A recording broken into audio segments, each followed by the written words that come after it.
We are entering the twilight zone, a weird world of gloom where many animals have become completely transparent.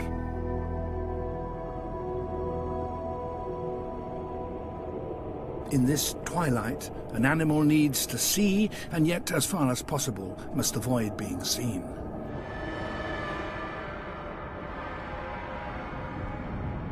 A giant amphipod, 12 centimeters long and almost perfectly transparent. Its head is completely filled by two huge eyes with which it strains to detect its prey. Another twilight monster, Phronima, the inspiration for the Alien movies. She and her developing pink offspring live like parasites in the stolen body of a jelly. This impressive cutlery set and its huge eyes make Phronima a powerful predator.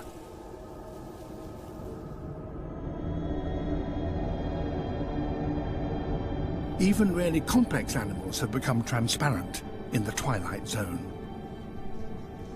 Squids are among the most advanced of invertebrates, but this one never meets a hard surface in its entire life, so its body need not be as robust as that of its shallow water cousins.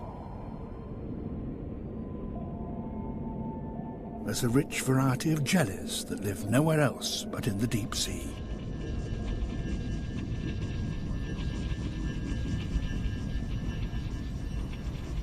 Thousands of tiny cilia propel them through a world without walls.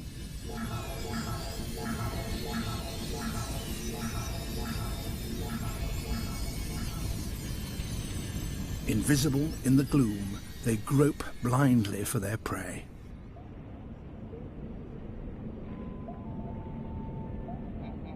Comb jellies let out long, sticky nets to catch passing copepods.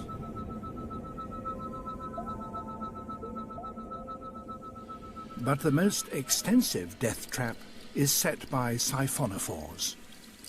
This pulsating bell is the head of a colonial jelly that can be 40 meters long.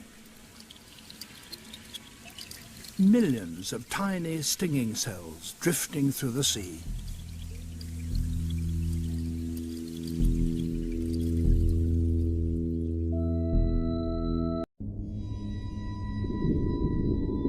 These animals would die immediately if brought to the surface in nets, so you can only see them behaving normally from submersibles. Many are new to science. The deep-sea floor is dominated by echinoderms, sea cucumbers, brittle stars, and sea urchins. There are literally millions of them marching across the seabed, hoovering up any edible particles there might be in the sediment. They come in all sorts of shapes and sizes, and though they're very thinly spread, the deep ocean floor is so vast that these are among the most numerous animals on the planet. Their spikes are good for locomotion and defense, but perhaps not quite so good when it comes to mating. Finding a mate in this largely empty sea floor could be a problem. So some urchins stay together in herds to be sure that they're never too far from a potential partner. Rocky outcrops provide good anchorage for animals that rely on food that might drift past. These crinoids, or sea lilies, look like plants but are in fact animals. Their long stalks ensure that their umbrella of feeding tentacles are positioned to best effect in the current. Particles are swept onto the arms and carried down to a mouth in the middle of the umbrella. These sudden movements swat away tiny amphipods that try to steal these sea lilies' captures.